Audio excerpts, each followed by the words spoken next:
스파니엘이고요. 코카 스파니엘입니다. 나이가 많아요. 근데 너무 귀여워. 애기 같아. 그쵸?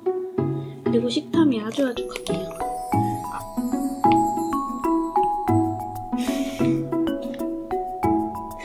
식탐이 아주 강해요.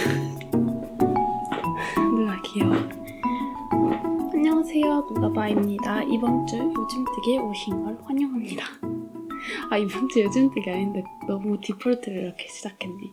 오늘은 요즘뜨기가 아니고 뜨린이 3단기 영상을 가져왔습니다. 그래서 뭔가 좀 더 스토리텔링 느낌이겠지만 결론적으로는 이제 뜨개 3,000포 뜨개 3,000포가 될 예정이오니 편안하게 뜨개 하시면서 그렇게 들어주시면 될 것 같습니다. 그래서 뭔가 주된 이야기는 뭔가 그런 질투심이라고 해야 되나? 제가 뜨개를 시작했을 때 지금의 환경이었다면 얼마나 좋았을까 이런 좀 질투심일 것 같아요. 기본적인 거. 근데 제가 어떻게 뜨개를 시작했고 뜨개를 지금까지 해온 일들에 뜨개를 지금까지 해왔던 과정이랑 그 환경이랑 뭐 영향을 받았던 점 이런 거에 대해서 좀 전반적으로 한번 나름 좀 정리를 해보았어요. 사실 이 영상을 또 불안하네. 누가 계속 놀아달라고 그러는데 사실 이 영상을 벌써 2번이나 촬영을 하고 편집을 했는데 앉아! 오늘 이렇게 같이 들어오는 거야? 누가야? 이렇게 같이 할까? 너 여기 별로 오래 안 앉아있을 거지? 귀여워. 그래서 오늘은 뜨린이 성장기 이야기를 할 건데 사실 이 영상을 벌써 2번이나 촬영을 했고 2번이나 편집을 사실 했었어요. 근데 너무너무 3,000보로 빠져버려가지고 편집을 다 해놓고 이건 아니다 싶어갖고 누가 퇴근 싶어갖고 다시 들고 돌아왔는데 나름 뭔가 좀 정리를 한다고 정리를 했으나 이게 정리를 한 걸까요 과연? 그래서 오늘 이야기를 같이 함께 할 친구들도 좀 준비를 했습니다. 오늘 되게 봄봄한 컬러랑 잘 어울리네요. 제가 이렇게 자주 보여드리는 컬러들은 아닌 것 같은데 이렇게 노랑이랑 핑크도 섞여 있네요. 그래서 오늘 이야기하면서 중간중간에 그 당시에 뭔가 떴던 것들이나 이런 걸 좀 일러스트레이트 할 수 있지 않을까 하고 뭘 좀 갖고 오기는 했습니다. 그래서 일단 제가 어떻게 뜨개를 시작했는지에 대해서 이야기를 조금 해보자면 저는 2010년에 뜨개를 시작했더라고요. 그때 망한 뜨개에서 증거물들을 제가 찾아왔는데 2010년에 첫 뜨개 목도리 패키지를 구매했고 그때가 처음 뜨개를 배운 계기였어요. 그러니까 저는 어렸을 때부터 이제 뜨개 입고 있는 가디건 얘기를 안 했죠. 입고 있는 가디건 얘기를 그래도 하고 시작해야 되겠죠? 다시 촉촉 오늘 제가 입고 있는 가디건을 소개하는 걸 깜빡해가지고 다시 가디건 소개를 하고 다시 시작을 하도록 하겠습니다. 그래서 이 가디건은 진짜 오랜만에 입는 것 같아요. 제가 이거를 뜨고서는 진짜 주구장창 입었는데 왜 최근엔 안 입었지? 모르겠어요. 근데 그가 좀 보풀이 많이 일어나긴 했었어가지고 그때 많이 안 입었다가 최근에 이걸 한번 제가 정리를 했나 안 했나? 근데 이거는 맞나? 멜리사 월이었던 것 같아요. 그래서 이거 아마 브루클린 티드 아니면 Wool People일 거예요. 근데 이제 브루클린 티드 스타일의 패턴이에요. 근데 이거는 이제 트러스 카디건이라는 가디건인데 진짜 귀여워요.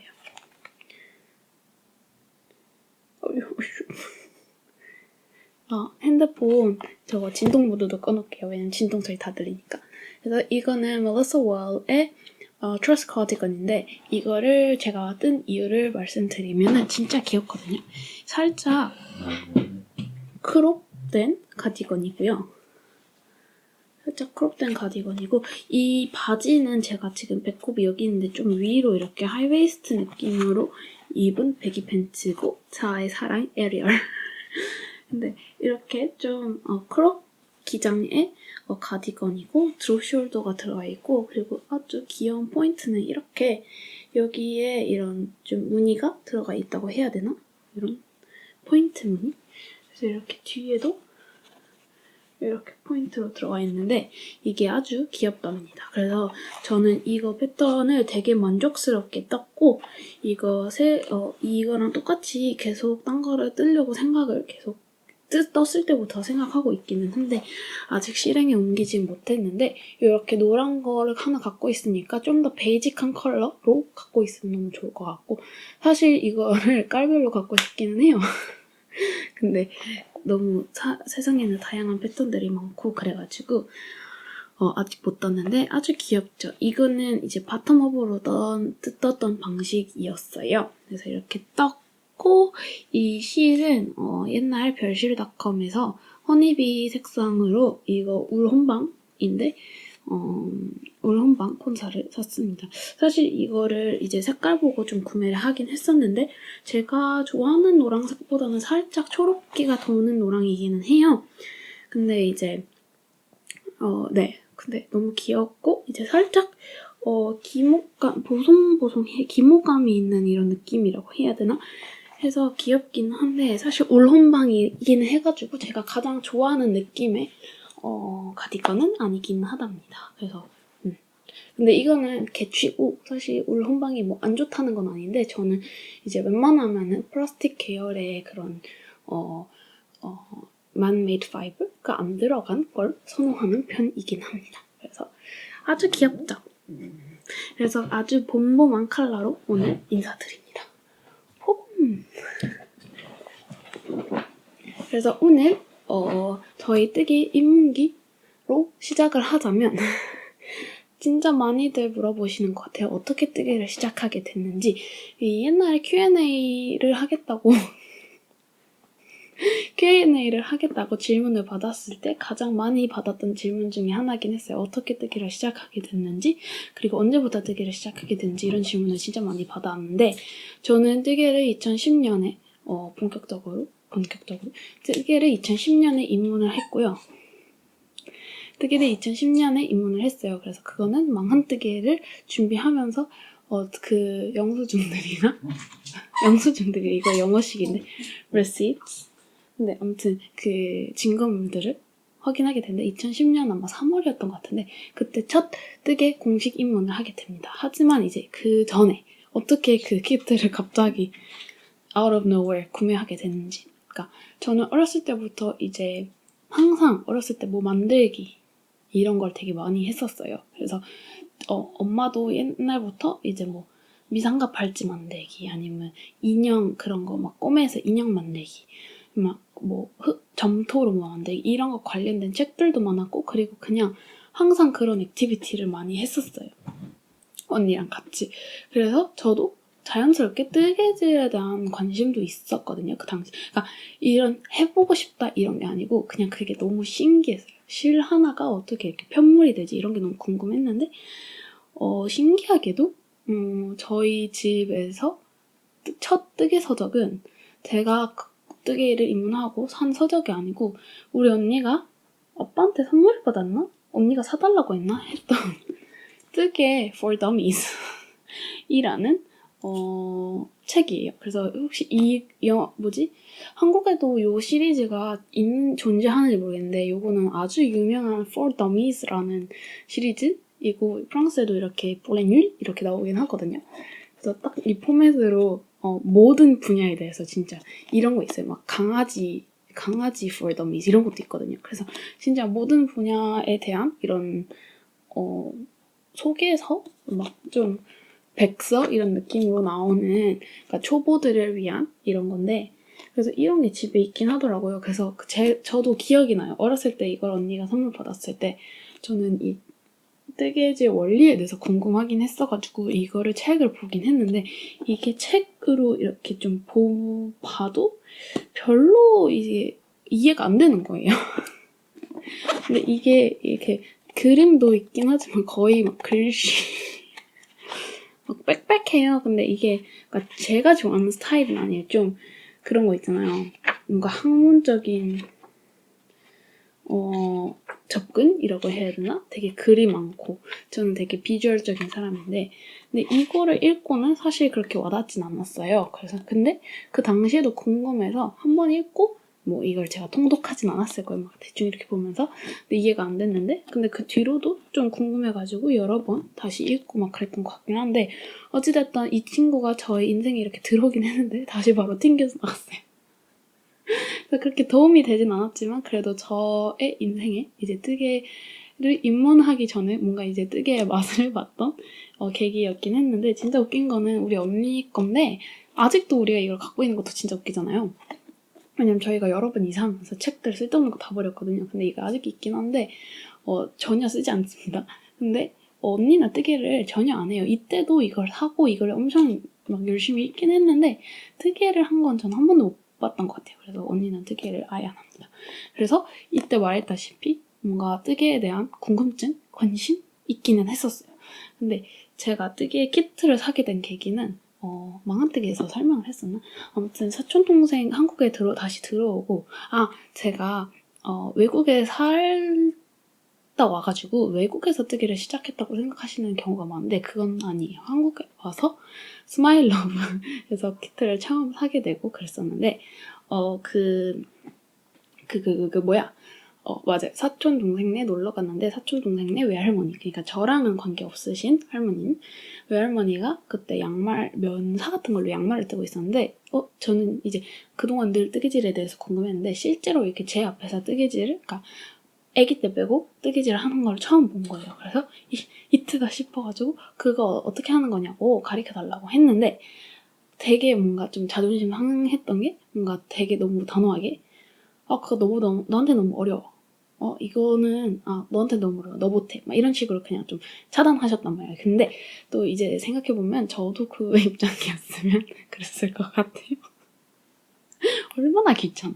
근데 그래가지고 좀 그런 오기가 생긴 거죠. 아니 뭐가 그렇게 어려운데 내한테 못한다 그러지? 막 이런 좀 오기가 생겨가지고 그리고 원래도 해보고 싶었으니까 근데 그냥 그렇게 적극적으로 해보고 싶었다는 생각이 든 적이 없었는데 이 계기로 좀 그런 게 생긴 거예요. 그래서 그 목도리 키트를 구매하게 됩니다. 그래서 아마 처음 그 구매할 때 뭔가 배송비가 아까워서 그 목도리 키트도 구매하고 뭔가 다른 그런 목도리 또 뜰만할 수 있는 그런 키트를 하나 샀었는데 지금 생각해보면 거의 다 아크릴일 거예요. 근데 그런 걸 샀었는데 목도리를 만들고 이제 그거를 뭐 뜨는데 좀 오래 걸렸을 거예요. 왜냐면 겉뜨기 안뜨기가 익숙하지 않잖아요. 처음에 시작하면은 계속 헷갈리고 막 겉뜨기 해야 되는데 막 안뜨기 하고 막 엉망진창이고 막 이런데 어찌됐든 꾸역꾸역 어떻게 대단하게도 지금 와서 목도리 들어가면 못할 텐데 어떻게 꾸역꾸역 그걸 완성하기는 완성했어요. 그리고 그 옆에 있는 그 따로 같이 샀던 실들로도 뭐 만들기도 했고 그 다음에 한 번 더 구매했던 것 같아요. 그래서 다양한 좀 그래도 지금 사용하는 실들보단 좀 그런 굵은 실들로 목도리를 여러 개 떴었는데 근데 뭔가 뜨개질이 재밌는데 뭘 뜰 수 있는지 그러니까 이 다음에 뭐를 뜰만한지 이런 게 없는 거예요. 그래서 그 당시에 뜨개질을 어떻게 배웠냐면 그 키트를 샀더니 그 스마일러브라는 데서 샀으니까 스마일러브에 다음 카페가 있었는데 거기에 뭐 예를 들어서 저는 뭐 무슨 체크무늬 이런 어떻게 정리되어 있는지 기억 안 나는데 뭐 겉뜨기 영상 있고 안뜨기 하는 영상 있고 막 이런 좀 짤막한 영상들이 있어서 그걸로 이제 좀 독학을 한 거죠. 틀렸을 때는 엄마가 좀 막 이거는 뭐 아니다 아니면 뭐 가르쳐 주긴 했는데 사실상 거의 독학을 한 느낌이긴 했었어요. 근데 그렇게 목도리를 뜬 다음에 뭘 뜰만한 그런 게 없었어요. 그래서 아마 그 다음에 뜨기는 하고 싶은데 어떻게 해야 될지 몰라가지고 다음에 구매했던 게 아마 그 세이브 더 칠드런 모자 키트였을 거예요. 그래서 세이브 더 칠드런 모자 키트를 호도도독 해가지고 그래서 그때 아마 이제 줄임 같은 거는 모자를 뜨면서 처음 했던 것 같고 근데 이제 계속 호기심은 있는데 뭘 뜰지 모르겠는 이 뭘 뜰 수 있는지 모르겠는 거예요. 그래서 이제 검색을 아마 그때 하게 됐을 텐데, 근데 이게 뒤늦게 생각하는 거라서 이 좀 타임라인이 좀 안 맞을 수 있긴 한데 대충 저의 기억상 흐름이라고 생각하시면 될 것 같아요. 그래서 네이버 카페에 니팅이라는 네이버 카페가 있어요. 지금도 아마 가장 뜨개 카페 중에서 크지 않나 싶은데 거기를 가입하게 되는데, 그래서 뜨개에 관심이 계속 있어가지고 거기에 가입을 하게 되는데, 그 당시에 너무 지금이랑 너무 달랐던 게 뭐냐면, 물론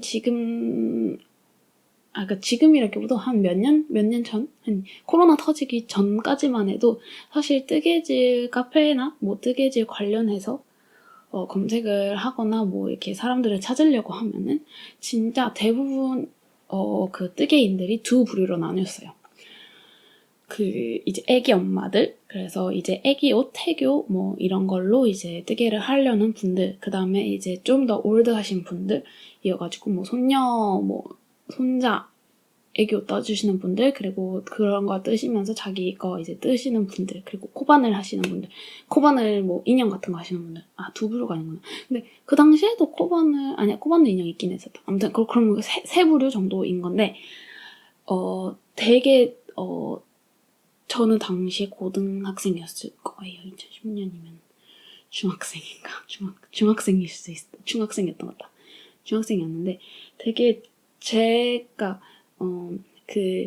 사실 제가 미국 뉴스는 아니고 미국 인터뷰나 뭐 그런 거를 보면은 항상 그러니까 미국 아니도 외국 이런 걸 보면은 항상 자주 나오는 말이 like representations matter 이래가지고 그런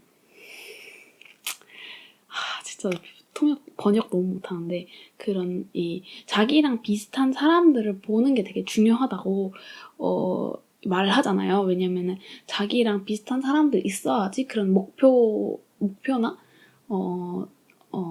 소외감을 그러니까 목표 설정도 되고 나랑 비슷한 사람도 이런 걸 하는구나. 뭐 나랑 비슷한 사람도 여기서 뭘 하는구나. 내가 뜨고 싶은 거를 이 사람도 뜨는구나. 이런 게 좀 방향성이 있어야지 좀 그런 내가 어디로 가야 될지 이런 게 좀 잡히잖아요. 근데 그 당시에는 저는 뜨개가 너무 재밌어가지고 뜨개를 뭔가 하고 싶었는데, 근데 딱 그런 카페를 가면은 제가 뜨고 싶은 그런 거를 하나도 볼 수가 없었어요. 왜냐면 저는 애기 옷에 관심이 없는데 애기 옷이 있고, 그 다음에 이제 뜨개 인형이 그 코바늘 아미구루미 그런 게 있고, 그 다음에 이제는 그나마 이제 대바늘 의류 이런 거는 되게 올드하고 색상도 되게 좀 칙칙하고 디자인도 막 되게 되게 올드한 느낌이었어요. 그리고 뭐 대부분 일서 패턴 이런 거였는데, 그래서 거기에서 그런 환경 속에서, 그런 이제 environment 속에서 쉽게 이제 의류뚜기 입문을 못 하는 거예요. 왜냐면은 그러니까 제가 지금의 이 환경을 되게 부러워하는 게, 지금은 이제 그러니까 젊은 층들이 뜨개를 입문하면은 바로 의류뜨기에 많이 도전을 잘 하잖아요. 근데 제가 생각했을 때는 그거는 이제 그래도 나름 이제 좀 20, 30대 니터들도 되게 많이 생겨가지고, 그리고 목표물, 그러니까 나는 저거를 뜨고 싶다 이런 게 되게 접근성이 쉬워졌잖아요. 근데 그 당시에는 그런 게 없었어요. 의류는 다 되게 올드하고 뭔가 뜨개에 대한 편견이 있잖아요. 할머니스럽다. 근데 진짜 그 당시에는 뭐 제가 얻을 수 있는 정보들은 다 좀 이런 올드하고 할머니틱한 그런 옷들밖에 없었어요. 그러니까 나는 저런 걸 떠서 입고 싶다는 그런 생각조차 안 드는 그런 거여가지고, 뜨개를 계속 하고 싶은데 되게 어디로 가야 될지, 내가 뭘 뜰 수 있을지 이런 거에 대한 좀 그런 게 없어가지고 되게 한참 동안, 사실 뜨개를 2010년에 시작하긴 했는데 제가 생각했을 땐 거의 2014년, 2015년까지는 진짜 그냥 그러니까 뜨개라는 그 바운더리 안에서 이제 좀 그러니까 방향성 없이 이제 좀 많이 맴돌았던 것 같아요. 근데 이제 그러면서 그나마 이제 저희 목표가 된 거는 이제 누가 옷 떠주고 싶어가지고 누가 옷을 떠줬습니다. 그래서 진짜 저는 망한뜨기 때도 설명을 해드렸는데, 그런 이제 좀 독학으로 배워서 그런지 모르겠는데 겁이 별로 없었어요. 그래서 나는 겉뜨기랑 안뜨기밖에 안 배웠으니까 겉뜨기랑 안뜨기만 해야지, 아니면 메리아스로 된 옷만 떠야지, 이런 게 전혀 없었어요. 그냥 이거 예쁘다, 이거 떠보자, 이런 마음이었어요, 저는. 그래서 이거는 이제 그 니팅 카페에 들어가게 되면서 그나마 이제 좀 뜨개 정보에 대해서 조금 이제 눈을 넓히게 되기는 해요. 아무래도 정보는 있기 때문에. 그리고 저는 좀 다행이었던 거는, 저는 좀 영어에 대한 그런 벽이 없는, 그러니까 겁은 없는 사람이어가지고 뭐 영어로 링크가 있고 하면은 그런 걸 타고 들어가기도 하고 그랬었어요. 그래서 이거는 제가 드롭스라는, 지금은 안 좋아하고 안 뜨는 사이트인데, 왜냐면은 카피 이슈가 되게 많았던 많은 회사예요. 사이트? 근데 요 강아지 뜨개 옷을 만들었습니다. 그래서 이거는 지금 1도 안 맞는, 아마 한 철 정도 입고 못 입은, 누가 아가 때 입은 사이즈거든요. 그래서 요런 니트를 뜨게 되는데, 요런 니트를 뜨게 되고, 그 다음에 이제 또 좀 살짝 창작 느낌으로 해서 요런 좀 판초 스타일로 누가 옷도 뜨게 됩니다. 요건 다행히도 아마 1살 넘어서, 그러니까 요건 첫 해에 뜨고 요건 한 2번째나 3번째 해에 떠가지고 그 뒤로는 사이즈가, 그러니까 강아지들은 거의 1살 때까지 크고 그 다음에는 잘 안 크거든요. 그래서 요거는 지금도 이제 겨울 되면 입는 옷이에요. 이렇게 이런, 그나마 목표라는 게 이제 누가 옷 떠줘야지 이런 게 있어가지고 누가 옷을 떠주고, 이거 말고도 이제 코바늘로 떠준 옷도 있고, 그 다음에 이제 그런 내 거를 떠야겠다는 생각을 잘 못하는 거예요. 그래서 누가 장난감 같은 거 만들어주고, 왜냐면 뜨개질은 하고 싶은데 뭘 할 줄 모르니까 사실 전 처음부터 대바늘을 더 좋아했는데 뭘 들지 모르니까 그나마 이제 그런 아미구루미 이런 거 코바늘로 이제 인형 떠가지고 안에 삑삑이 넣어서 그걸 누가 인형으로 만들고 막 이렇게 했었어요. 그래서 저도 이걸 입고 있었던 건데, 저 며칠 전에 옛날 인스타그램 이런 거 찾아보다가 앵그리버드 제가 앵그리버드로 누가 삑삑이 막 삼총사 정도 만들고 막 이랬더라고요. 그래서 그런 저랑 비슷한 사람, 제가 뭔가 우상으로, 뭔가 제가 목표로 삼을 수 있는 그런 방향성이 하나도 없던 경우였어가지고 되게 좀, 그러니까 방황이라는 말은 되게 좀 네거티브 하긴 한데 좀 방황을 했었어요. 그래서 아까도 말했다시피 제가 뜨개를 시작한 지는 오래됐는데, 사실 제가 진짜로 뭐 좀 뜨개를 했다고 생각하는 건 한 2015년부터이고, 근데 그 당시에는 저는 항상 뜨개를 하고 있긴 했었어요. 단지 뭔가 그런 방향성과 그런 게 되게 없는 상태에서 그냥 좀 무작정 뜨개를 했었고, 뭐 그나마 이제 목도리도 계속 뜨진 않았던 것 같아요. 모자 이런 거 선물, 뭐 사촌 동생들 선물 주고 막 이럴 만한 거. 그래서 좀 액세서리 이런 거를 좀 떴던 것 같아요, 이제 생각해 보면. 근데 이게 지금 들으면은 아니 왜 이럴 수 있는데, 그 당시에는 진짜 라떼는 말이야 이렇게 되긴 하는데, 그 당시에는 인스타그램이 아직 존재하지 않았던 시절이에요. 왜냐면 저는 2010년에 입문을 했고, 저는 뜨개 계정을 찾아보니까 2016년에 만들긴 했는데, 심지어 제 개인 계정은 2012년에 만들었더라고요. 근데 제 기억으로는 제가 그 2012년에, 그러니까 개인 계정 만들었을 때도 한국에서는 아직 그 인스타그램을 잘 안 하던 시기로 기억하는데, 어찌됐던가 저는 인스타그램이라는 이 플랫폼이 존재하기 전에 뜨기를 시작했었고, 그 당시에는 유튜브도 이렇게 활성화가 되진 않았었어요. 특히 한국에서는. 그러니까 학교 다닐 때 이제 그러니까 외국 거 이런 거 보는 애들이 있었는데, 그리고 저도 유튜브를 잘 안 봤었던 것 같고, 한국에 이렇게 지금처럼 막 유튜브 이런, 그러니까 유튜브가 이렇게 크지 않았어요, 제 기억은. 물론 이게 다 왜곡이 있을 수 있지만 어찌됐든 그랬었고, 그래서 제가 얻을 수 있는 이런 뜨개 관련 정보들은, 첫 번째는 스마일럽이라는 제가 그 뜨개하는 쇼핑몰이었고, 그 다음에는 이제 그걸 통해서 네이버 카페를 이제 가입을 하게 됐고, 그리고 이제 네이버 카페 가입하면서 뭐 검색하면서 제가 그나마 이제 뭐 뜨개하는 네이버 블로그 몇 개, 그때는 블로그 시대였어요. 네이버 블로그도 몇 개 팔로우 했던 것 같기도 하고, 그 다음이 레이블리를 들어가게 되고 이제 레이블리를 통해서 무료 패턴 사이트인 드롭스랑 니티라는 곳이 있어요. 니티를 주로 이렇게 사용을 하게 됐었고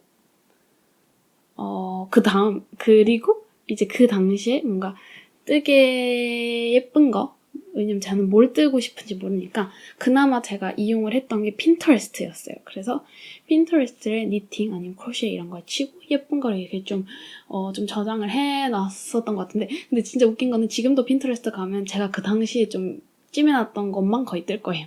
핀터레스트는 제가 한 1, 2년 정도 사용하고 이제는 아예 안 들어가는 이유는 좀 그 안에서 돈다고 해야 되나? 새로운 게 유입이 잘 안 되는 느낌이에요. 그래서 계속 똑같은 게 떠가지고 이게 처음엔 너무 재밌다가 계속 똑같은 것만 뜨니까 새로운 걸 접하기 좀 힘들어가지고 조금 그렇게 좀 갇히게 되는 것 같은데 그래서 이제 핀터레스트를 통해서 좀 뭔가 이런 거 저런 거 뜰만한 것들 뭐 좀 찜해놓고 하긴 했었는데 그리고 제가 아직은 이제 고등학생이기도 하고 이제 무료 패턴을 좀 전전긍긍을 했었습니다. 그래서 아직 저의 뜨개 아이덴티티, 밸류, 방향성이 없는 시절에 핀터레스트를 보고 이제 예쁘다 싶은 거를 이제 좀 시작하는 그런 좀 무작정 시작하는 그런 시기였던 것 같은데 그래서 이제 그때 시작했던 게 진짜 무식하면 용감해 그렇게 이제 시작했던 게 하트 블랭킷이에요. 귀엽죠? 근데 보시다시피 보통 블랭킷이랑 다르게 규격이 되게 이상해요. 그래서 정말 무식하면 용감하지 이렇게 길게 잡았었습니다. 이런 거를. 근데 이제 실을 다 소진하니까 그렇게 좀 길이는 좀 짧게 됐죠. 근데 이것도 사실 처음에 시작하고 한 여기까지 뜨고 이 나머지는 한 2, 3년 뒤에 아마 2015년에 좀 본격적으로 다시 뜨기를 하면서 그래도 이거 완성해야지 이러면서 뜨기를 했던 것 같은데 이렇게 좀 예뻐 보이는 것들을 좀 그 당시 이제 그러니까 저의 확고한 취향이 없는 상태여가지고 저는 코바늘을 별로 안 좋아하지만 이거 예쁘다 하니까 코바늘로 뭐 시작하고 드롭스 패턴에 뭐 제가 갖고 있는 실들이 이거랑 쓸만하겠다. 그러니까 그때는 그거였어요. 좀 이런 실이 내가 갖고 있으니까 그리고 저 패턴이 좀 뭔가 예뻐 보이네?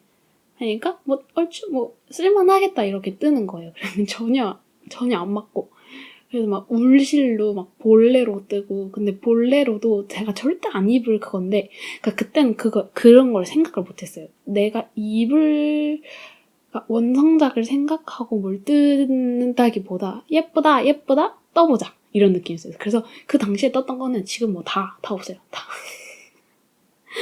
없는데 신기한 거는 생각해보면 그 당시에 나름 뜨개에 진심이었어가지고 뜨개를 이제 하면서 정말 다양한 거를 이제 뜨개 그 주위에 바운더리 있는 걸 진짜 많이 해봤어요. 그래서 이것도 뜨개에 입문한 지 그렇게 오래된 것도 아니었는데 이 컬러 배색 실들은 제가 염색을 했던 실들이에요. 근데 지금 봐도 되게 예쁜 것 같아요. 컬러가. 귀엽죠? 그래서 이렇게 쿨에이드라는 이제 식용 색소가 들어간 음료인데 미국에서 되게 잘 좀 만연하게 팔리는 그런 불량식품 음료인데 그게 이제 색상이 되게 많이 나오는 음료예요.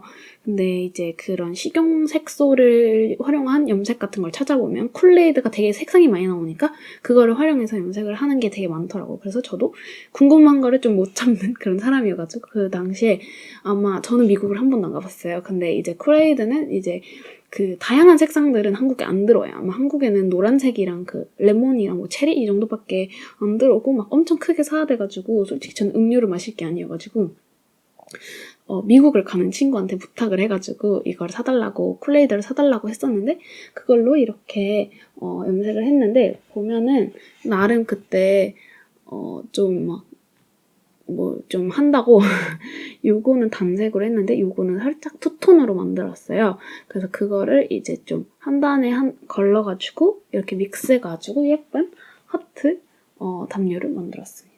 그래서 지금 생각하면 참 대단한 것 같아. 그때 뭐 고등학생이긴 했겠다. 고등학생쯤이었을 텐데 동대문 가서 원사 찾고 싶어가지고. 근데 그런 울백 원사가 제가 사용할 수 있는 금액 레인지 안에서 구하기도 힘들었고, 대부분은 콘사였고, 타레실들은 대부분 이제 아크릴 이런 게 들어간 그런 거여가지고, 근데 뭐 어떻게 용케 이런 걸 뭐 찾기는 했어요. 사실 이게 뭐 울 100인지는 잘은 솔직히 모르겠는데, 사장님이 울이라고 했었고, 그래서 뭐 아무튼 그때 아마 되게 큰 400g짜리 타레 이런 걸로 팔았거든요. 그래서 그런 타레 2개 갖고 와가지고 어느 정도 감아가지고 화이트를 쓸만한 걸 빼놓고 두 색상으로 염색하고 이랬거든요.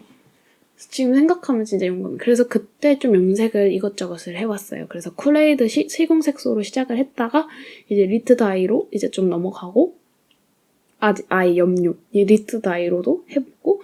그래서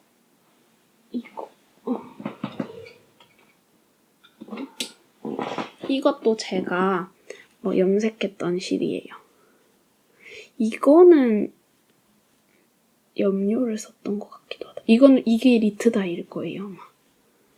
그래서 리트 다이로도 염색을 이것저것 해보고, 그래서 그때 리트 다이 서포터즈도 해가지고 리트 다이 전색상을 받았었어요. 그래서 그런 것도 해보고, 그 다음에 이제 애시드 다이 산성 염료도 구매를 했었어요. 그래서 이제 그런 것도 해보고. 진짜 그게 벌써 언제야? 6년 전? 7년 전? 이때란 말이에요. 근데 진짜 대단했어요. 근데 생각해보면 진짜 더 웃긴 것도 있어요. 그러니까 이거 얘기하면 한 번에 할까요? 그러니까 이거는 좀 타임라인이 조금 이게 혼동의 카오스가 있긴 한데, 그래서 이런 산성염료로 염색했던 실은 요거고, 그 다음에 이제 염색도 해보고, 스피닝? 이제 그러니까 이거 뭐라고 하지? 실을 뽑는 거? 실을 만드는 거? 그러니까 이런 양모 상태에서 실로 만드는 이런 스피닝도 궁금한 거예요. 그러니까 외국 것을 너무 많이 보면 안 돼. 이런 게 궁금해가지고, 엣시에서 막 이런 스핀들 사가지고, 스핀들이랑 양모 사가지고, 이렇게 실로 만들어보고. 저는 이제 자금이 없으니까 그런 스피닝 휠 이런 거를 사고 싶어도 그런 건 못하고, 이제 좀 더 저렴한 이런 드롭 스핀도 아예 손으로 이렇게 돌려서 하는 건데, 그런 걸로 이제 사가지고 이렇게 실도 이렇게 만들어 봤어요. 그래서 제가 이거를 구매할 때 한 4개를 구매해가지고, 하나는 거의 사자마자 거의 한 2, 3일 만에 다 스피닝을 해서 그거를 숄로도 뜨긴 했는데 엄청 까칠까칠한 실이어가지고, 그거 그 당신 예쁘다고 뭐 들으긴 했는데 아예 그거는 버렸습니다. 그리고 하나는 이제 벼룩을 한참 뒤에 했고, 이거는 이제 제가 손을 댔던 애들이라서 벼룩을 안 하긴 했는데, 제가 사실 지금은 스피닝을 안 해가지고 했는데, 이게 스피닝용 양모인데 이렇게 염색이 돼서 판매를 해요. 그래서 제가 갖고 있는 거는 이 Spun Right Round라는 곳인데,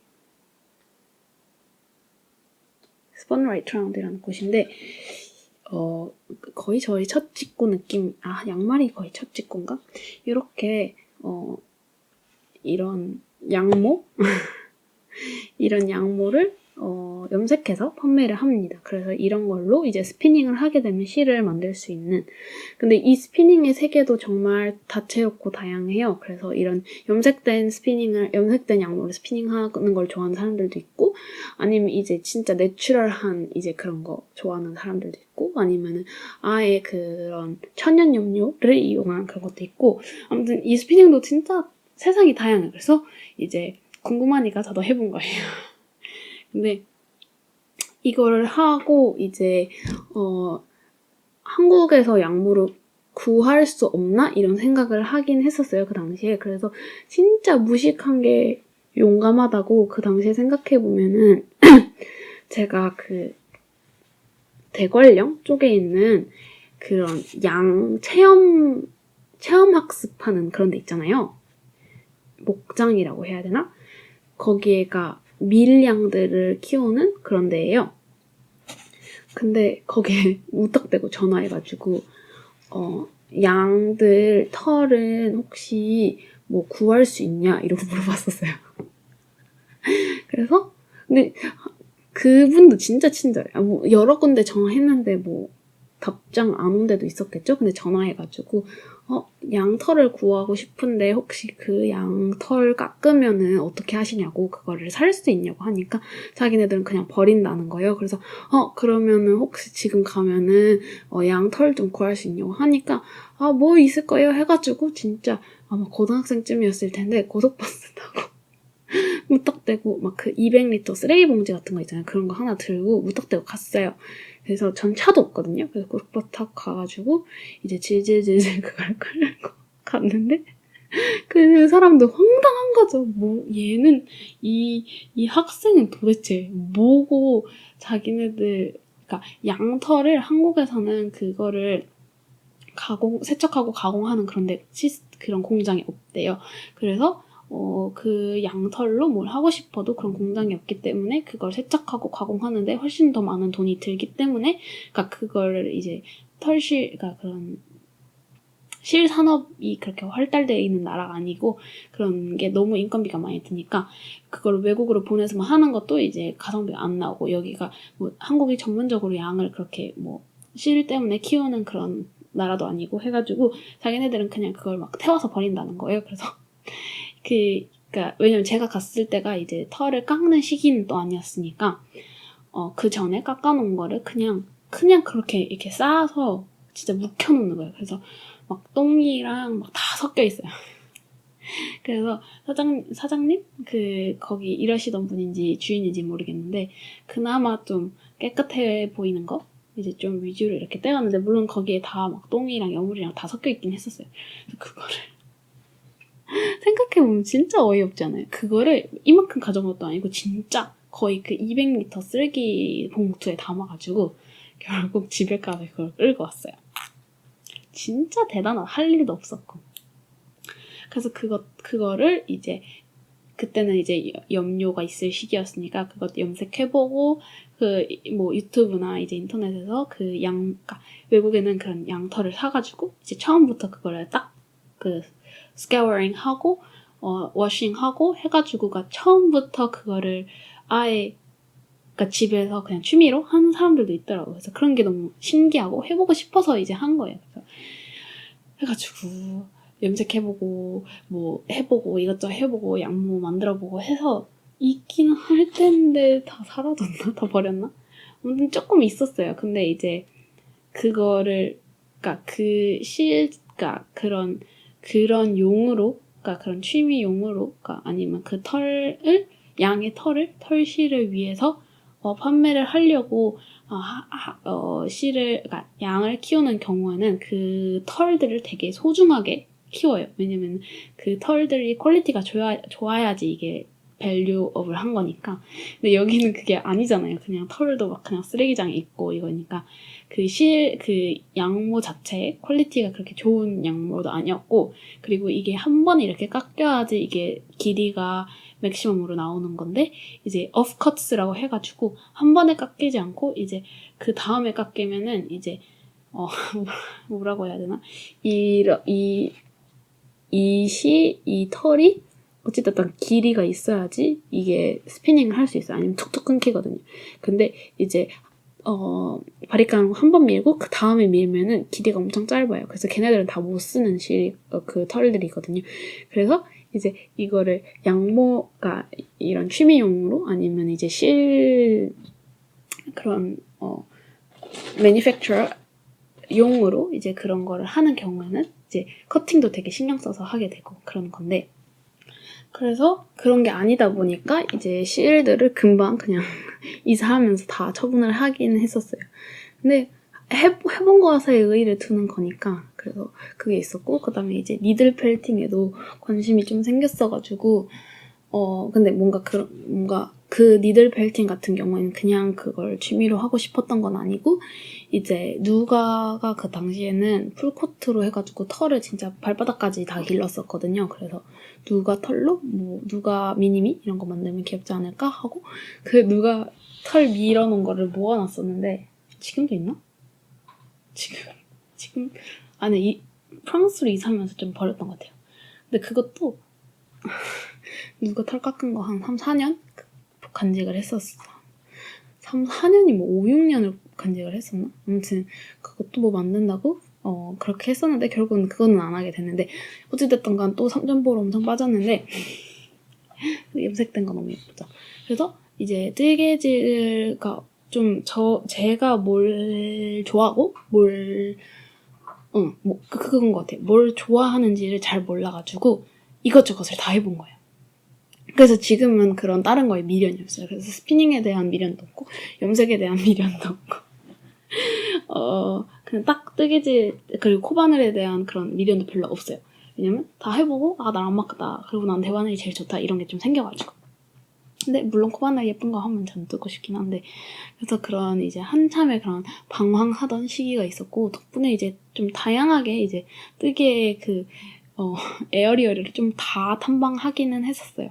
근데 어찌됐던 간 이런 다양한 그러니까 니팅의 주변에 있는 이런 다른 취미들을 알게 된 거는 제가 한국 커뮤니티에 이렇게 국한이 되어 있었으면 하나도 몰랐을 텐데, 이제 레이블리를 통해서 어떻게 우연히 레이블리랑 뭐 핀터레스트를 통해서도 이제 좀 알게 되고, 그 다음에 이제 어떻게 우연히 제가 유튜브에 팟캐스트를 보게 됐던 것 같아요. 막 어떤 경로로 제가 첫 팟캐스트를 봤는지는 전 진짜 기억이 안 나는데, 어떤 계기로 팟캐스트를 우연히 보게 됐던 것 같고, 아마 팟캐스트를 보기 전에는 제가 아니 도대체 무슨 영상이길래 니팅이라고 써있고 뭐 1시간 길이지? 막 이렇게 생각을 했었는데, 한번 보니까 이제 저는 그 당시에 뜨개 친구도 없고 했었으니까 나름 막 뜨개 깨작깨작 거린다고 했지만 뭘 막 딱히 뭐 그런 게 없었으니까 너무 재밌는 거예요. 너무 뭔가 뜨개 친구 생긴 것 같고. 그래서 뜨개 팟캐스트를 발견하게 되고, 이런 이제 뜨개의 주변 이런 다른 취미들도 결국에는 뜨개 팟캐스트 때문에 좀 관심을 생기기 시작한 거예요. 왜냐면 거기에 나오시는 분들이 뭐 스피닝도 하고 뭐 염색 아예 하는 사람도 있고 막 이러니까 궁금하니까 좀 이렇게 좀 이런 거 저런 걸 찾아봤었는데, 그래서 제가 기억이 나요. 그 당시에 이게 한 2014년 이때쯤인데, 그 뜨개 팟캐스트들을 제가 입문을 하게 되면서 진짜 하루 종일 뜨개 팟캐스트만 본 거예요. 학교 갔다 와서 뜨개 팟캐스트 보고 잘 때까지 뜨개 팟캐스트 보면서 뜨개질 같은 거 하고 이랬는데, 그게 진짜 저의 뭔가 지금 제가 하는 것을까지 오는데 정말 많은 도움이 됐던 것 같아요. 그래서 사실 저는 레이블리 포럼이랑 이런 건 잘 이용할 줄은 모르는데, 그런 뜨개 팟캐스트를 통해서 어찌됐든 간 더 이상 저 혼자서 뭐를 하는 게 아니고 뭔가 뜨개 친구가 생긴 것처럼 정보 교류도 그러니까 일방적으로 제가 소비를 하는 거긴 하지만 새로운 정보들도 알게 되고 해가지고, 그런 뜨개 팟캐스트를 보게 되면서 처음으로 그런 게 생긴 거예요. 나 저거 뜨고 싶다. 저거 예쁘다.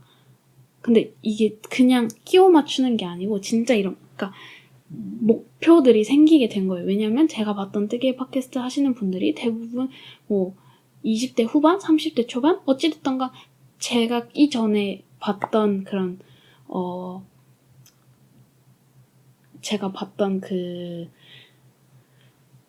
그룹들이랑은 훨씬 저랑 비슷한, 뭐 한국인이라는 그런 이제 인종 이런 게 아니고 그냥 저랑 뭐 완전 또래는 아니지만 그래도 나이적으로도 저랑 비슷하고, 아이들을 위한 뜨개가 아니고 본인들을 위한 뜨개를 하는 그런 이제 사람들을 점점 많이 알게 된 거예요. 근데 그런 거를 통해서 이제 훨씬 내가 뭘 하고 싶고 이런 걸 하고 싶고 이런 게 생기게 되고, 드디어 이제 좀 본격적으로 이제 의류뜨개에 입문을 하게 돼요. 왜냐면 그 전까지는 딱히 이제 제가 가고 싶은 그런 방향에 대한 이제 그런 길이 안 보였었는데 이제 저랑 비슷한 사람들만 보게 되면서 이제 그런 게 훨씬 많이 생긴 거죠. 그래서 그런 질문들을 할 수 있을 거예요, 아마.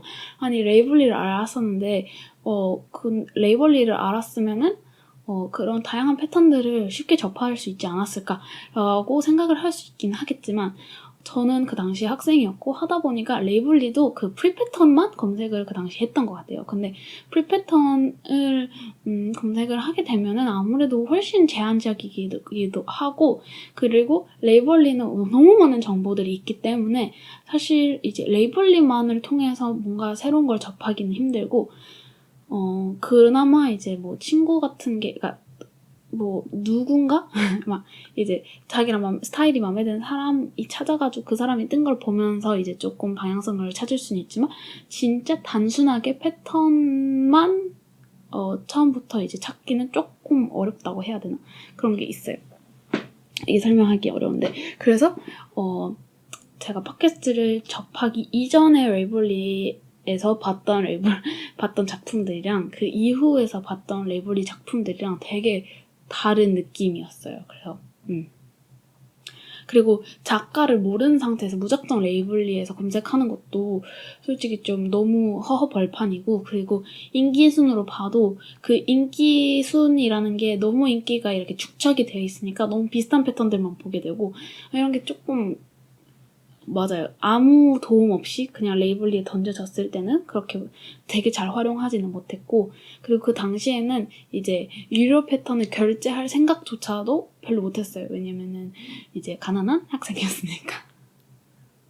가난한 학생이었으니까. 근데 이제 뜨개 팟캐스트를 보게 되면서 이제 저게 유료 패턴이어도 저거 너무 예쁘다, 한번 꼭 써봐야지, 이런 마음들이 생기면서 유료 패턴은 한 번 사는 게 어렵지 2번, 3번, 10번, 5번, 100번 사는 건 어렵지 않아요.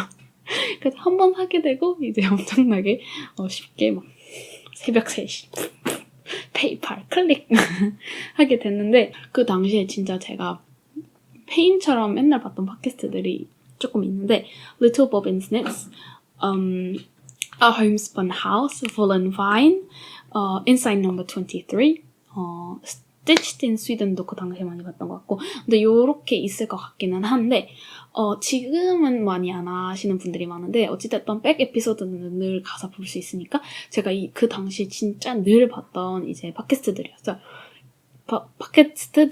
그래서 그 Little Bob and Snitch에서 보고 저거 너무 예쁘다 해가지고, 아마 제 기억으로는 거의 제가 처음 산 유료 패턴이었던 것 같은데, 그게 이거예요. 이거 망한뜨기에서 보여드렸던 건데, 이 수수 스웨터예요. 그래서 이거를 이제 그 팟캐스트에서 보고 너무 예쁘다고 생각해서 저도 이걸 떴던 건데, 이때도 아직 저의 정확한 뜨개의 방향성이 그렇게 확립이 되진 않았지만 어찌됐던가 많이 좁혀져 온 상태였어요. 으르뜨기라는 조금 살짝 방향성도 생기고, 대반을 해서 뭔가 내가 나랑 비슷한 사람들을 찾았기 때문에 거기에서 이제 내가 좋아하는 것들을 좀 더 찾을 수 있는 좀 필터링이 된 상태였죠. 근데 이제 그때 망한뜨기에서도 말했다시피 예뻐서 이제 시작하게 되긴 했는데, 딱히 제가 입을 거 이런 것까지는 아직 잘 고려를 못했고, 소재에 대한 이제 아직 뜨개 한지 5년이 되긴 했지만 이제 이런 소재에 대한 좀 이해도도 많이 떨어지고 정보가 없었어요. 그 당시에는 정보가 진짜 없었어요.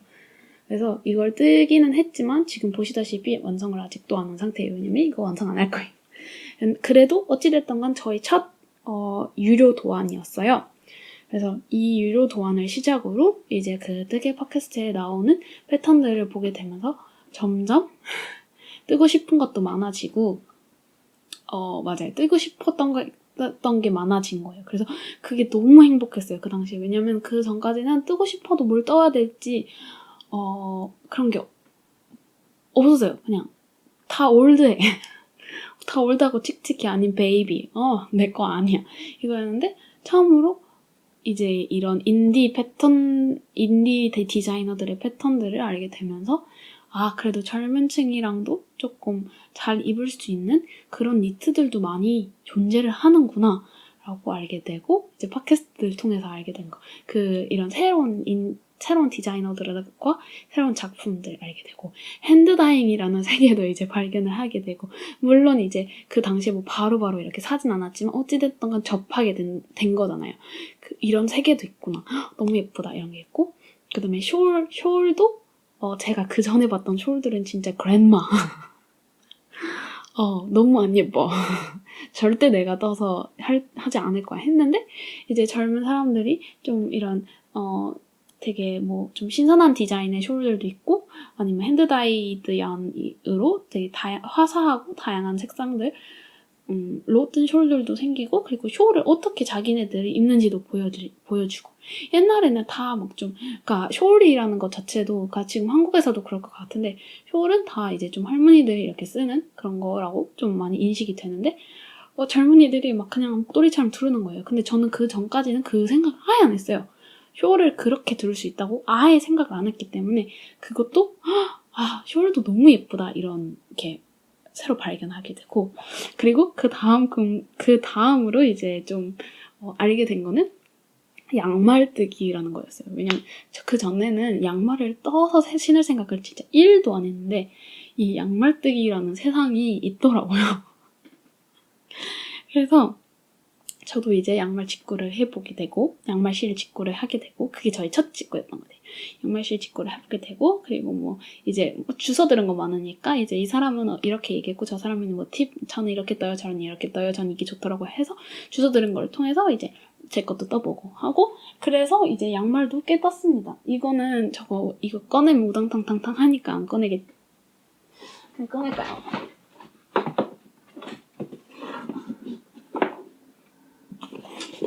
이렇게 양말도 적지 않게 많이 뜨기는 했답니다. 그래서 이제 그런 우리 외국 팟캐스터 언니들 덕분에 이제 양말 뜨기도 많이 하게 됐는데 이제 양말도 많이 뜬 다음에는 나랑 안 맞는구나 해가지고 전 지금은 양말은 안 뜨거든요. 그래서 양말 튜토리얼 찍어놓고 이것도 반대짝 안 떴어요. 예쁘긴 한데 지금이랑도 진짜 잘 어울린다. 근데 저는 양말 뜨기를 별로 안 좋아하기도 그러니까 뜨는 것 자체보다는 사실 안 신어요. 잘 제가 발이 좀 예민해가지고 근데 어찌됐던가 이런 새로운 분야도 알게 돼가지고 저도 막 같이 따라 뜨게 된 거예요. 왜냐면은 이게 진짜 양말을 너무 많이 뜨더라고요. 그래서 그냥 궁금했던 거지. 뭔데 저렇게 다들 양말을 뜨지? 해가지고 이제 시을도 사게 되고 해보게 되고 근데 이게 한국에서 한참 뒤에 이제 유행하게 되고 그게 너무 신기했는데 아무튼 그래서 이때 양말 뜨기 관련해서 재밌는 이제 팟캐스트를 추천을 해드리자면 이제 제가 진짜 좋아하는 러브서크볼리라는 언니가 있거든요. 그래서 지금도 막 꾸준히 하진 않지만 간간히 뭐 잊을만 하면 한 번씩 올라오긴 하는데 이 언니가 진짜 양말을 많이 떠요. 근데 너무 재밌어. 그냥 언니 성격이 너무 좋아. 양말 좋아하시는 분들이 있으시면 러브서클 진짜 추천드리고 그 다음에 재밌는 게 하나 있다면은 Knitting Expert 팟캐스트가 있는데 사실 이분은 제가 옛날에 보다가 이제 애기 낳으신 이후로는 잘 안 봤는데 이분이 진짜 뜨기도 빨리 하고 양말을 엄청 많이 뜨는 사람이었는데 한 달에 양말을 정말 몇 개까지 뜰 수 있을까 이런 걸 한 번 한 적이 있어요.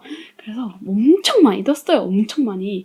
그래서 그 에피소드가 있는데 그거 한번 그래서 아마 Knitting Expert 하고 Suckathon 치면은 아마 나올 거예요. 그래서 혹시 양말 뜨는 거 좋아하시는 분들 아니면 그냥 궁금하시면 한번 보세요. 진짜 그래도 와 대단하다 진짜 이런 말이 진짜 절로 나오고 그리고 다양한 양말들을 뜨니까 어떤 양말을 어떻게 떴는지 이런 걸 진짜 설명하거든요. 그래서 양말이 관심 있으시면 한 번쯤 확인하시길 추천드립니다. 그래서 이제 진짜 저는 독학으로 했는데 거의 이런 뜨개 팟캐스트들 덕분에 진짜 이렇게 좀 시야를 많이 넓히게 되었어요. 그래서 이제 이런 다양한 것들도 접하게 되고 그 다음에 이제 실 성분에 대한 얘기도 많이 듣게 되고 하다 보니까 저도 자연스럽게 이제 artificial fiber가 들어간 실들을 많이 지향하게 되고 울이 들어간 실들을 점점 찾고 싶어 하게 되는데 한국에서는 이제 거기 외국에서 쉽게 구할 수 있는 실들이 한국에서는 구하기 너무 어렵고 실 자체가 되게 너무 달랐고 그리고 시중에서 볼실로 판매하는 건 거의 다 아크릴이었어요. 진짜 일본 수입실 아니면은 진짜 아크릴밖에 없었는데 점점 저도 그런 게 생긴 거죠. 나는 어차피 뜨기를 할 거면은 그래도 이렇게 시간을 들여서 할 거면은 그래도 이제 성분을 좀 좋은 걸 쓰자 해가지고 그 당시에는 진짜 너무 잘 발견했다고 싶었던 게 까미네 콘사였던 거예요. 지금은 이제 사라졌죠? 다시 영업 어디서 뭐 하는 것 같긴 한데 어찌됐던 간 그 고등학생으로서 고등학생 이제 대학생 넘어갈 때였을 텐데 제가 갖고 있는 자금 내에서 그나마 이제 좋은 실인 줄 알았죠. 천연 성분의 실을 구하게 돼가지고 거기를 많이 이제 소비를 하게 됩니다. 그래서 그 당시에 떴던 걸 보여드리자면 이게 브루클린 트위드에서 나온 줄리 휴버의 아이슈랜드 플로버인데 이거를 제가 처음에 동대문에서 구매했던 탈의실, 아크릴로 된 탈의실로 시작을 했었다가 여기까지 그러니까 떴나 했는데 이렇게 예쁜 거를 내가 이렇게 공들여서 할 거면은 진짜 제대로 좋은 실로 써보자 해가지고 그때 처음으로 까미를 발견하게 돼가지고 그 까미에서 판매했던 실로 이제 그 화이트 배색을 해서 떴던 스웨터이긴 합니다. 그래서 지금 저는 이거 되게 마음에 들거든요. 그래서 이렇게 그나마 이제 좀 실 성분에 눈을 뜨게 됩니다. 근데 눈을 뜬 줄 알았지만 눈을 뜬 게 아니죠. 왜냐면 사기를 계속 당했으니까. 까미 거기를 발견하게 되고 거의 모든 실을 거기서 사게 돼요. 왜냐면은 금액적으로도 저가 직구를 하는 것보다는 저렴했었고 근데 그 무엇보다 성분이 다 좋다고 이렇게 나와 있어요. 저는 그 당시에 왜 거기서밖에 안 샀냐면 다른 데는 다 재고 콘사였잖아요.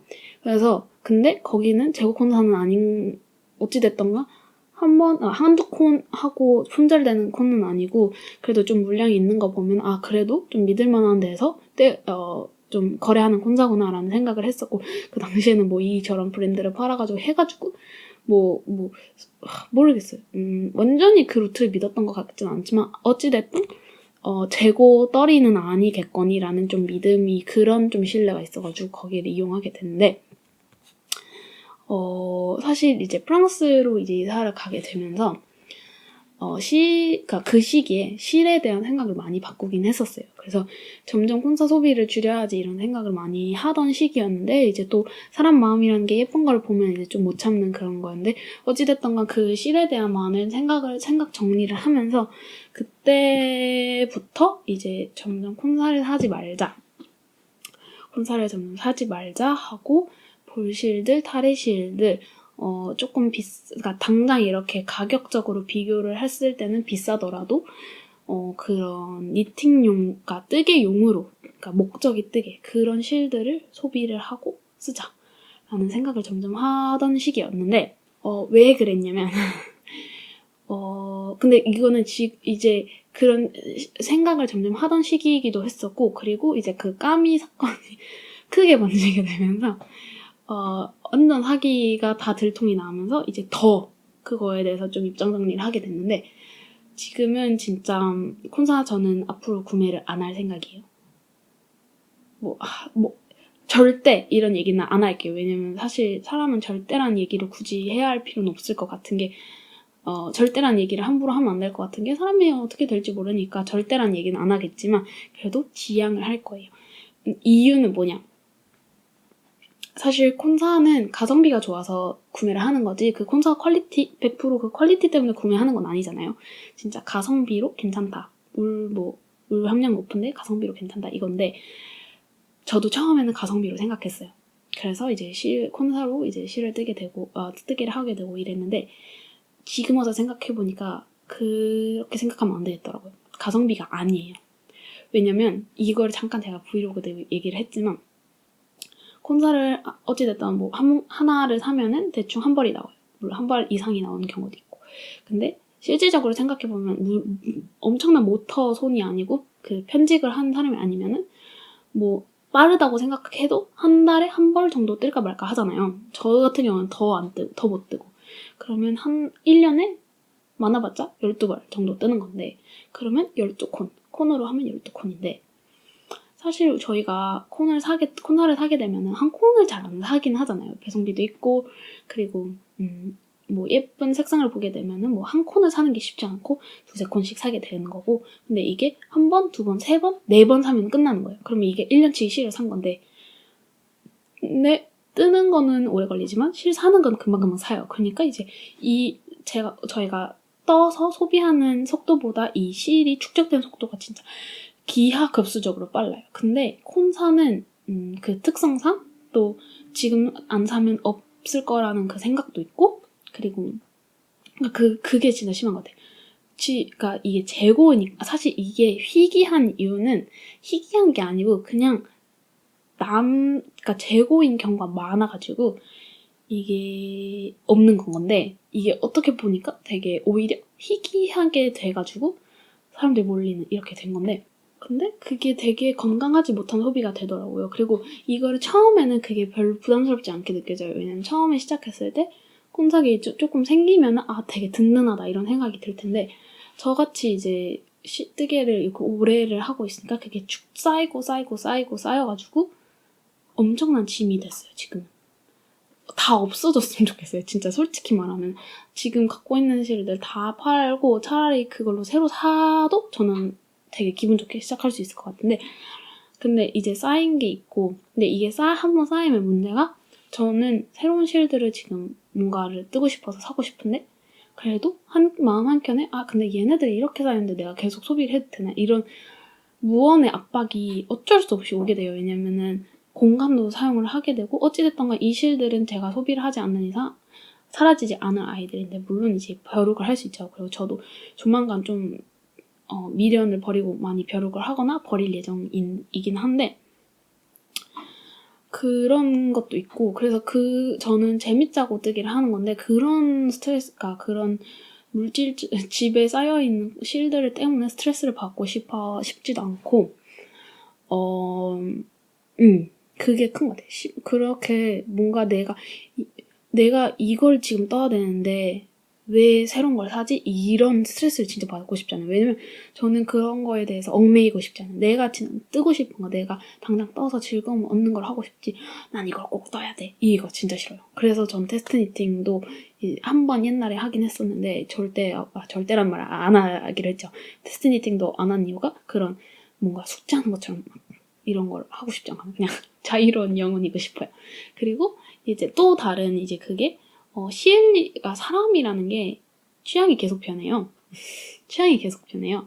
아마 이제 옷 사는 거 이런 거 보면은 또 그런 게 잘 드러날 수도 있을 텐데, 사람이라는 게 취향이 변해요. 그러다 보니까 내가 샀을 때는 예쁘다고 샀는데 이게 시간이 지나다 보면 저걸로 못 들지? 이런 경우가 되게 많거든요. 근데 나는 아까 말했다시피 한 번에 좀 많은 양을 사게 되잖아요. 그러니까 그게 더 크다고 해야 되나? 타레실이나 볼실은 가격대가 있으니까 한 번에 뭐 한 작품씩, 두 작품씩 정도밖에 안 사게 된다면, 콘서는 쉽게 그게 축적이 되니까 그게 더 빨리 쌓여버리니까 시간이 지나고 보면은 뜨고 싶지 않은 애들이 더 비율적으로 많은 것 같더라고요. 저 같은 경우에는. 그래서 그냥 그런 실들에 대한 생각도 생기긴 했었고, 이 영상은 도대체 어디로 가는 거죠? 그리고 이제 최근에 많이 든 생각, 옛날에는 제가 실을 단지 그 실의 퓨어 가격으로 봤다면 이제는 그 실만의 가격을 보는 게 아니고, 이제 그냥 제가 뜨개를 하는 과정도 어찌됐던가 인건비고, 물론 그걸 다 돈 하면서 생각을 하는 건 아니지만, 옛날에는 그 실 가격만 봤다면 지금은 사실 그 실 가격보다는 내가 그걸 뜨고 있는 시간이 더 밸류업을 해요. 그래서 따지고 보면 그 실 가격은 아무것도 아닌 거죠. 물론 저도 지금 너무 비싼 실을 이렇게 무턱대고 사지는 못해요. 근데 옛날보다는 그거에 대한 이제 가치가 많이 바뀌어가지고, 이 실 가격을 이렇게 봤을 때 와, 왜 이렇게 비싸지 싶지만, 사실은 그 실로 제가 뜨개함으로써, 그리고 그 뜨개하고 끝나고 입는 게 훨씬 단순 이 몇십만 원보다는 훨씬 많은 가치를 저에게 줄 거기 때문에, 이 정도는 뭐 사실 그렇게 말도 안 되는 소비가 아니다, 이런 조금 마인드가 많이 바뀌긴 했어요. 지금 물론 그렇다고 해서 제가 지금 진짜 엄청난 합리적인 소비를 하면서 실 하나도 안 쌓여있고 목적 없이 실 사는 경우가 없다는 건 아니지만 옛날보다는 조금 더 그런 걸 생각하면서 그리고 가성비보다는 진짜 내가 좋아하는 실, 내가 진짜 가치 있다고 생각하는 실들 위주로 소비를 하려고 노력을 하고 있습니다. 그래서 콘사 대대적인 정리를 한번 할 텐데 제가 한번 실들을 보여드릴게요. 그래서 좀 이런저런 얘기를 하게 될 것 같고 더 이상 마음에 안 드는 실들 관련된 얘기도 하게 될 것 같고 하게 되겠지만 아무튼 이제 좀 그러니까 아직도 방향성을 찾아가는 중이지만 어찌됐던 간 사실 이 망한뜨개나 이 뜨린이 성장기 이야기를 생각하게 하면서 와 나는 그동안 진짜 뭐 했지? 라는 생각을 조금 안 했다고 하면 거짓말이에요. 왜냐면 요즘은 워낙 이제 그러니까 뜨개 입문하고도 바로바로 막 으르뜨기 하고 너무 예쁜 거 많이 뜨고 이러는 게 막 흔해졌잖아요. 근데 막 그게 되게 막 질투도 나고 되게 부러운 거예요. 그런 환경에서. 그래서 나는 진짜 그동안 뭐 했지? 라는 생각이 안 들었다면 거짓말인데 근데 또 이렇게 오늘 생각을 정리하다 보니까 어찌됐던 건 그동안 헛짓거리 한 모든 게 결국 지금까지의 저의 뜨개 생활, 뜨개 가치관, 방향성에 대한 어찌됐든 다 피와 살이 돼가지고 지금까지 여기를 왔던 것 같아요. 물론 그 과정에서 사기도 당하고 쓸데없는 것도 사고 이랬는데 맞아요. 그래서 제가 진짜 그냥 드리고 싶은 말씀은 실을 미리미리 그렇게 막 사놓지 마세요. 특히 저는 그건 있었어요. 초보? 그러니까 입문할 때 샀던 실들은 진짜 한 번 중간에 다 버렸어요. 왜냐면은 눈이 높아지거든요. 많은 걸 보게 될수록. 근데 처음에는 잘 그러니까 많이 안 써보고 할 때는 잘 모르니까 이것저것 사게 되는데 그런 걸 다 전 처분했고 그리고 저 같은 경우에는 옛날에는 사은품실 받으면 너무 좋았거든요. 지금은 사은품실 절대 주지 말라고 해요. 왜냐면 제가 그러니까 다 짐이 돼요. 다 짐이어가지고 그리고 전 아까도 말했다시피 그게 싫어요. 이 실로 뭘 만들어야겠다 이라는 생각을 하는 걸 별로 안 좋아해가지고 꾸역꾸역 이 실을 소비해야 돼서 뭘 만들어야 되겠다 이런 걸 좀 하기 싫어가지고 진짜 요즘은 그러니까 뭐 공짜고 좋죠. 근데 저는 그러니까 이게 당장의 값은 모르겠지만 어찌됐든 짐입니다. 공간도 차지하고 내 헤드스페이스도 차지하고 그래서 저는 이제는 하지만 그래서 지금 진짜 너무 좋은 환경인 것 같아요. 일단 젊은 층도 진짜 많이 유입이 돼서 너무 좋고 의뢰뜨기를 이렇게 바로바로 입문을 할 생각을 할 수 있다는 것도 전 너무너무 좋은 현상인 것 같고 뜨개 팟캐스트도 점점 그러니까 뜨개 로그, 뭐 뜨개 영상 하는 분들도 점점 많아지니까 진짜 그런 게 너무 기쁘고 이게 코로나 끝나도 지속이 됐으면 좋겠어요. 저희 버리지 마세요. 좋잖아요 여기. 그래서 그런 얘기를 하고 싶었어요. 그래서 어떻게 마무리를 해야 될까요? 사실 이 지금 그러니까 이 뜨개판에 많은 변화가 온 거는 코로나도 한몫하는 것 같고 저도 몰랐지만 사실 제가 너무 외국의 것을 소비를 하다 보니까 한국에 이제 뜨개를 하시는 분들이나 아무도 몰랐었어요. 그래서 제가 사실 뜨개 팟캐스트를 하면서 진짜 너무 감사하게도 많이 이제 알게 된 건데 제가 뜨개 팟캐스트 처음 했을 때도 진짜 아무도 잘 몰랐어요. 그냥 그 블로그에서 몇 분 아는 분들만 알았지 뜨개 팟캐스트 시작할 때도 이걸 사람들이 봐줄까라는 마음이 있었거든요. 왜냐면 저는 너무 좋아해가지고 그러니까 저는 외국의 뜨개 팟캐스트를 너무 많이 소비를 했던 사람이어가지고 그리고 저는 제가 뜨개 관련 얘기를 할 상대가 없어가지고 너무 좋아서 시작을 한 거긴 한데 사람들이 이거를 좋아해줄까? 이해를 할까라는 생각을 이런 컨셉 자체를 좀 받아들일까라는 생각을 했었는데 그래도 다행히도 꾸준히 했던 결과 그때는 진짜 이걸 막 그래도 참 꾸준히 했어. 그때 맞아요. 이 꾸준히 하는 결과 더 많은 사람들과 만나게 되기도 했고 이제 뜨개 팟캐스트랑 뭐 뜨개 관련된 이런 컨텐츠도 점점 많아져가지고 너무 기쁜데 그러니까 어떻게 보면 저도 이제 좀 우물 안의 개구리였던 것 같아요. 저는 제 것만 하고 남들이 그러니까 그런 그리고 이때 좀 바빴어요. 한참 뜨개 많은 한국 니터들이 많이 유입이 됐을 때 제가 너무 바빠가지고 이런 좀 그런 뜨개판의 변동 같은 거를 잘 그 당시에 목격을 못했는데 어찌됐던 간 바늘 이야기라는 내 덕분에 많이 이제 그러니까 그때 말한 거예요. 제가 뜨개를 입문했을 때는 바늘 이야기도 의류 안 했어요. 그러니까 이런 좀 트렌디한 아니 좀 젊은 층들이 혹할 만한 그런 거 없었어요. 진짜 바늘 이야기 키트도 당시에 좀 코바늘 이런 거나 많고 의류 막 목도리 이런 거 하고 의류는 막 그때 좀 일서 스타일 올드한 거 이런 거밖에 없었거든요. 그래서 지금까 거기도 이제 뭐 경영 이런 게 바뀌면서 많이 좀 젊은 층들을 많이 이렇게 끌어들인 것 같은데 저는 개인적으로 별로 안 좋아하거든요, 바늘 이야기를. 근데 이게 어디서부터 그러니까 어젠가? 내가 근데 왜 바늘 이야기를 별로 안 좋아하지? 라는 생각을 해봤더니 그런 사건이 하나 있긴 했었더라고요. 왜냐면 저도 이제 독학을 한 사람으로서 이제 인터넷으로 시를 사고 싶으니까 뭐 이제 당시에는 뜨개 쇼핑몰들이 많이 없었으니까 이런 걸 보게 됐었는데 그때 바늘 이야기가 2대 쪽에 카페가 크게 뭐 연다고 했던 것 같고 그리고 홍대인가? 어디에 카페는 아닌데 매장이 있었어요. 그래서 저도 가보고는 싶은 거예요. 근데 그때가 고등학생인가 그랬을 거예요. 고등학생. 근데 제가 그 근처에 갈 일이 생겨가지고 그래 생각이 난 거죠. 아 맞다 여기에 바늘 이야기가 있다는데 너무 가보고 싶다 이렇게 된 거예요. 그래서 꾹꾹 찾아갔어요. 그래서 막 지도에도 잘 안 뜨고 하더라고요. 그래서 갔는데 진짜 제가 딱 문을 열었거든요. 근데 반응이 왜 오셨어요? 였어요. 전 되게 한 번도 동대문 시장 아닌 이상 한 번도 오프라인 뜨개샵을 간 적이 없어가지고 되게 기대를 하고 갔는데 문을 딱 열었는데 진짜 막 되게 깔아보고 왜 오셨어요? 였었단 말이에요. 그니까 이런 첫인상이 있으니까 제가 어떻게 좋아해요? 물론 이제 뭐 그쵸 뭐 그날따라 기분이 안 좋으셨을 수도 있겠지만 그리고 되게 어려 보이는 학생이 여기 왜 왔지 싶을 수도 있지만 어찌됐든 간 서비스직이잖아요. 판매하는 사람이고 제가 여기 와서 뭐 100만 원 물론 없죠 100만 원.